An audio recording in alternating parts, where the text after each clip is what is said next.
I left Ukraine 1 month before war because people were aware that it will happen, because we couldn't know how that war could be.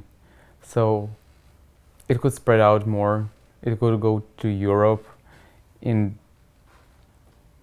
different ways, and it could be heavy bombing, like really heavy one, the same as happened with Mariupol and a couple of cities, a lot of them. Hundreds of cities are destroyed now and towns. So yeah, that's why I decided to continue my education here.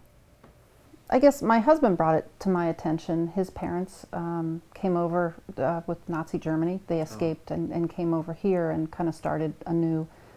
So he was very sensitive to the plight of war and what that does to a country and to all the families. So he brought it to me and said, hey, I think we should do this. That is hard. That was much more harder when just it started, because it started at 5 o'clock in Ukraine, 4 or 5, and it was still afternoon here. So I was checking news and then it started, and it was kind of shocking. I was not able to sleep that night. I was calling my parents all the time because we live in Kiev, but now we're in West part because it's safer there, safer. Since you've been in the United States, are you in any sort of contact with your family in Ukraine? I'm talking with them every day when they have electricity. It's pretty difficult because you're missing them, especially my 5 years old brother. He's staying with them. It's been good. I think we have, Roman likes to cook and he likes food like I do. So he usually grocery shops with me. It's a nice time to have in the car and chat one-on-one.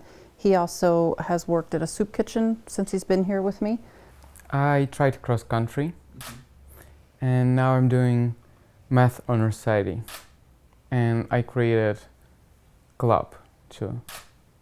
That is Ukrainian culture club, where I can tell about Ukrainian culture, language, and just everything about my country.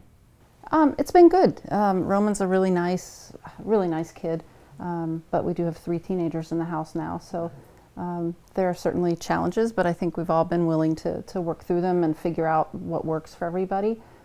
So he's been a great addition in the house and a lot of fun. Have the emotions been any extra emotional at this time of year for either of you, or is this just another Christmas?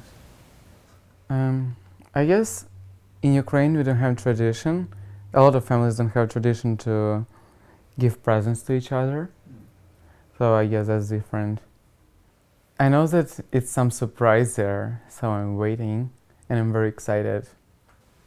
And he's been excited to see some gifts with his name on them under the tree. And Roman's usually very mature and very grown up about things, but I have seen him kind of giddy with things in the advent calendar or looking at presents under the tree. So it's fun to see some levity in his life.